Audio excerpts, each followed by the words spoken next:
KP સ્વામીનો ખૂબ ખૂબ આભાર માનું છું કે આજે માત્ર ધારાસભ્ય તરીકે નહીં પણ એક વાલી તરીકે પણ અમે જે આટલો સરસ પ્રોગ્રામ થયો છે અહીંયા એમાં અમને બેસવાની તક આપી, સાથે તે સમગ્ર પ્રોગ્રામ જેની કેટલા દિવસોથી તૈયારીઓ થતી હશે તે લોકોને પણ ખૂબ ખૂબ અભિનંદન, કારણ કે ખૂબ જ સરસ પ્રોગ્રામ રહ્યો છે. મારી વાત કરું આમાંથી મોટા ભાગના, કારણ કે હું 2 વર્ષથી નિયમિત આ સ્કૂલમાં એટલું નથી આવી શકી, બાકી કેટલા લોકો અહીંયાથી હું જોઉં તો મને દેખાય છે કે જેની સાથે અમે રોજ બેસતા, બાળકોને મૂકવા આવીએ અને લેવા આવીએ, ખૂબ જ પોતાનાપણું લાગે છે. ગુજરાતમાં આ કદાચ આવો પહેલો પ્રોગ્રામ હશે કે જેમાં માતૃ પિતૃ વંદનાનો આવો સરસ પ્રોગ્રામ થયો હશે. દરેકે મારી જેવો જ અનુભવ કર્યો હશે. છેલ્લા 2 દિવસથી મારું બાળક મને કહેતું હતું, મમ્મી લાલ કલરની સાડી કે લાલ કલરનો ડ્રેસ છે ને તારી પાસે? પપ્પાને કહેજે કે સફેદ પહેરવાનું છે, અમારે પીળું પહેરવાનું છે. કાલે રાત્રે અમે પ્રોગ્રામમાં હતા, અમને ફોન કર્યા કરતો હતો કે હજી હાર લેવાના બાકી છે, હજી ફૂલ લેવાના છે, તમે જલ્દી ઘેર આવો. એટલે બાળકોને હમણાં જેમ કીધું જીતુભાઈએ કે કેટલો એનો સરસ પોઝિટિવ અંદરથી રિસ્પોન્સ એ લોકોને મળે છે કે આપણે એક એવા પ્રોગ્રામમાં જવાનું છે જ્યાં આગળ આપણે આપણા માતા પિતાની વંદના કરવાની છે. અને આને સૌથી સરસ ઉદાહરણ છે ગણપતિજી.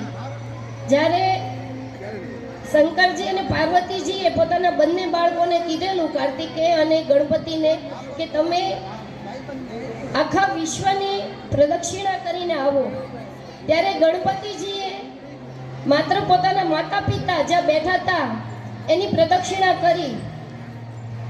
તો આ જ બતાવે છે કે માતા પિતાનું દરેક બાળકના જીવનમાં કેટલું મહત્વ છે.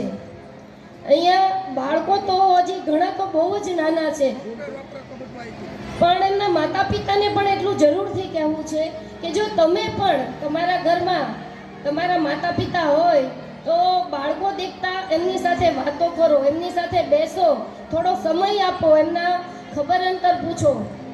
15 દિવસે, મહિને, 2 મહિને એકવાર સાથે તમે બધા બહાર જાઓ તો બાળકો ઉપર આની પણ ખૂબ જ સરસ અસર થવાની છે. ફરીથી આપણે બધાની આ જવાબદારી છે કે આપણી જે આ સંસ્કૃતિ છે એને આપણે સાચવવાની છે. આપણા બાળકોમાં આના સંસ્કાર આપવાના છે, જેથી કરી અને જે અત્યારે આટલા ઘરડા ઘર વૃદ્ધાશ્રમો ખુલે છે એ ન ખુલે.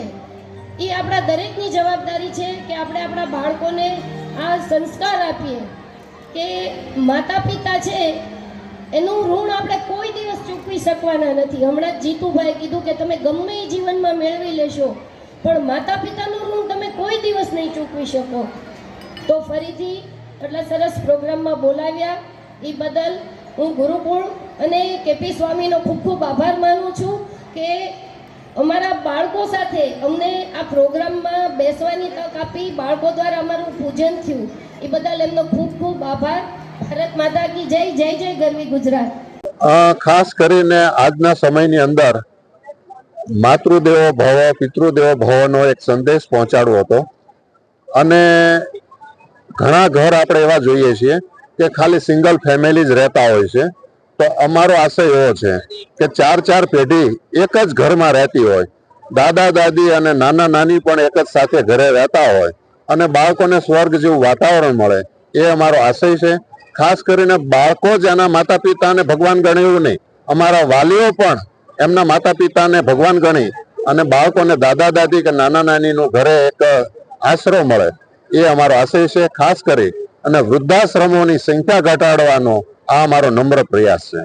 Paresh Trivedi, Hindu spiritual and service foundation સંયોજક, સૌરાષ્ટ્ર પ્રાંત. Hindu spiritual and service foundation Hindu આધ્યાત્મિક અને સેવા સંસ્થાન દ્વારા અમદાવાદમાં 23, 24, 25, 26 એ બહુ જ મોટો હિન્દુ મેળો થઈ રહ્યો છે.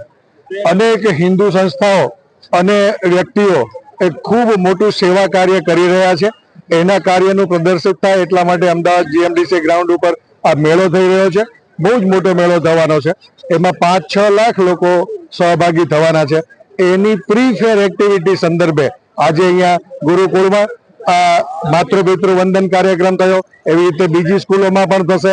એવી રીતે પરમવીર વંદન કાર્યક્રમ પણ થવાનો છે.